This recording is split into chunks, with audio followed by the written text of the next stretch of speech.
Hello दोस्तों, आपका फिर से स्वागत है एक और वीडियो में जो कि अगेन ईटीएफ के ऊपर बेस्ड है।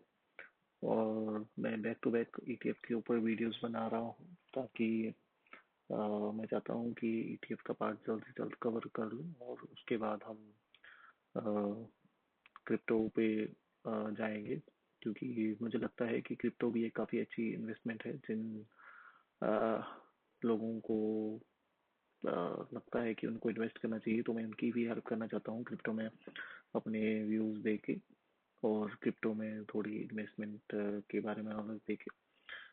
सो अभी नेक्स्ट जो हमारा ईटीएफ है, ईटीएफ का जो किंग जिसे माना जाता है वो है मिड कैप कैटेगरी, क्योंकि मिड कैप कैटेगरी में आप हमेशा देखोगे कि सबसे ज़्यादा रिटर्न मिड कैप जो कंपनीज हैं वो देती हैं ईयर ऑन ईयर। और as compare to other large cap small cap और अदर ईटीएफ्स को अगर मैं कंपेयर करूंगा मिड कैप ईटीएफ से, तो मिड कैप ईटीएफ में आपको काफ़ी अच्छा रिटर्न मिलता है और काफ़ी सेफेस्ट रिटर्न मिलता है।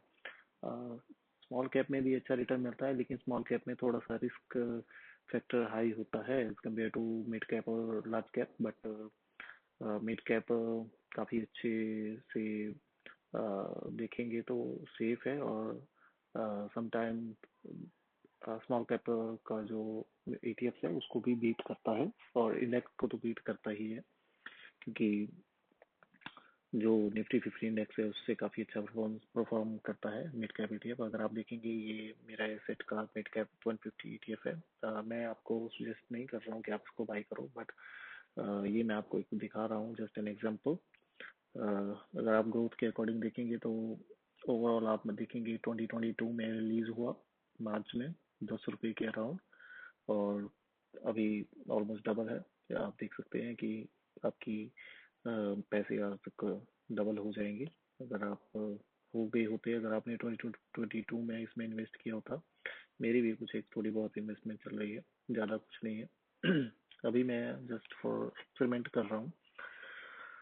हाँ, अभी अगर और डिटेल्स आप चेक करेंगे तो एक साल में 25% का रिटर्न है, जो कि फिनोमिनल है इस कैटेगरी में।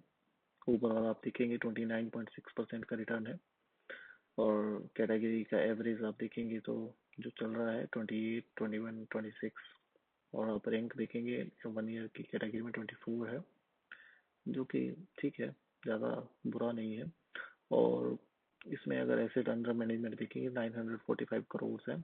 लोग ईटीएफ में काफ़ी कम इन्वेस्टमेंट कर रहे हैं अभी भी, मुझे ऐसा लगता है, क्योंकि लोग म्यूचुअल फंड्स के साथ ज़्यादा जुड़े हुए हैं। बट म्यूचुअल फंड में मैंने आपको बताया कि म्यूचुअल फंड में आपको जो वैल्यू है वो कम मिलती है, आपके पैसे की जो इन्वेस्टमेंट है वो कम होती है, क्योंकि जो एक्सपेंस रेशियोज हैं वो बहुत ज़्यादा होते हैं, और जो फंड मैनेजर हैं वो आपके पैसे वहाँ से आपके इन्वेस्टमेंट की बजाय उनकी पॉकेट में जाते हैं ज़्यादा। अगर उस हिसाब से अगर आप देखेंगे तो पीबी रेशियो 4.5 है, पीई रेशियो 34 है, काफ़ी अच्छा है। नंबर ऑफ स्टॉक्स 151, 151 टॉप की जो मिड मिड कैप कंपनीज हैं उसमें इन्वेस्ट हुआ है, तो वो होगा आपका पैसा। एक्सपेंस रेशियो देखेंगे 0.05, काफ़ी अच्छी एक्सपेंस रेशियो है। मैं आपको जो भी एटीएफ बता रहा हूँ, मैंने पिछली वीडियोस में आपको निफ्टी 50 20 का एटीएफ बताया था, जिसका एक्सपेंस रेशियो 0.04 था, काफ़ी अच्छा था, और इसका भी काफ़ी अच्छा है 0.05। इसमें आप फंड मैनेजर देखेंगे, दो फंड मैनेजर हैं, और 2022 में इसको फाउंड किया गया था। अगर आप इन्वेस्टमेंट देखेंगे तो सुजलॉन एनर्जी, सुजलॉन एक गवर्नमेंट कंपनी है, आपको पता ही होगा, और ये इलेक्ट्रिकल इक्विपमेंट में इन्वेस्ट करते हैं। तो इनका देखो यहाँ पे इन्होंने अपना पूरा शेयर होल्डिंग को डिवाइड किया हुआ है परसेंटेज के हिसाब से। आप देखेंगे सुजलॉन में 2.23 है, मैक्स हेल्थ केयर इंस्टीट्यूट में 2.18 है, ऐसे करके बहुत सारी कंपनीज है। इवन बीएससी में इनका शेयर होल्डिंग है सी 1.9%। और इसी तरह से आप सारी कंपनीज का चेक कर सकते हैं यहाँ से, अगर आपको चेक करना हो आप आगे देख सकते हैं। और ये सारे सेक्टर्स में एलोकेटेड है। ये देखो, इलेक्ट्रिकल में, हेल्थ केयर में, होटल में, कैपिटल मार्केट में, आईटी में, इंश्योरेंस में, हाउस होल्ड ड्यूरेबल्स में। अगर आप सिमिलर ईटीएफ्स की बात करें तो इसमें जो एक और फंड है, निपॉन इंडिया का ETF 150 mid cap 150, almost same ETF है, अच्छा ETF है, बट और इसमें asset under management 1752 crore. But अगर आप एक्सपेंस रेशियो देखेंगे तो उस हिसाब से थोड़ा सा ज़्यादा है, 0.21। लेकिन अच्छा है, ऐसा कोई बुरा नहीं है। बट अगर आपको लगता है कि आपको इन्वेस्ट करना चाहिए तभी इन्वेस्ट करें। और उसके बाद LIC का है, मोतीलाल ओसवाल का है, काफ़ी अच्छे, ठीक है ये, पर एक्सपेंस रेशो थोड़ा सा ज़्यादा है, 0.30, 0.22, 0.05 वैकेंसी। कोटेक का है, बट एसेट्स काफ़ी कम है। जीरोधा का भी है, काफ़ी कम है, बट एक्सपेंस रेशो भी बहुत ज़्यादा है।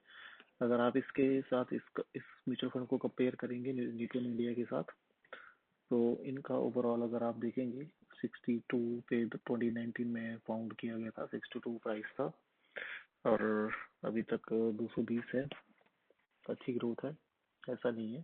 कैटेगरी में अगर आप रिटर्न देखेंगे तो 24.9, और जो हमने पहले सिलेक्ट किया था उसका 25 समथिंग था।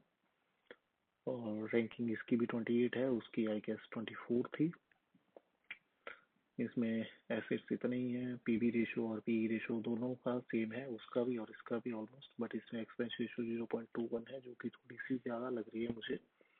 और अगर एलोकेशन अगर आप देखेंगे तो ऑलमोस्ट सिमिलर है, इसमें सुजलॉन एनर्जी नंबर 1 पे है, सेम यहाँ पे भी। और हेल्थ केयर में मैक्स का है, हेल्थ केयर इंस्टीट्यूट, सेम वैसे ही इन्वेस्टमेंट है। होटल में है, इन्वेस्टमेंट है। BSC में मैंने आपको दिखाया था, इसमें भी BSC में इन्वेस्टमेंट है। इन्वेस्टमेंट ऑलमोस्ट सेम है। तो अगर आपको सिमिलर इन्वेस्टमेंट में अच्छा रिटर्न मिल रहा है कम पैसे दे के फंड मैनेजर को, तो आप एक ऐसा फंड चूज कर सकते हैं जिसमें आपके पैसे कम लग रहे हों और आपको सेम प्रोपोर्शन, सेम वैल्यू मिल रही है। तो ये आपके ऊपर है, ये आपके ऊपर छोड़ता हूँ मैं। और अभी के लिए इतना ही। और बने रहिए, नेक्स्ट वीडियो में आपको नए ITF के बारे में बताएंगे, जो कि आपको हेल्पफुल होगा। और कोई भी क्वेश्चन, किसी भी तरह का डाउट होगा तो आप मुझे रीच आउट कर सकते हैं कमेंट सेक्शन में कमेंट करके। Thank you.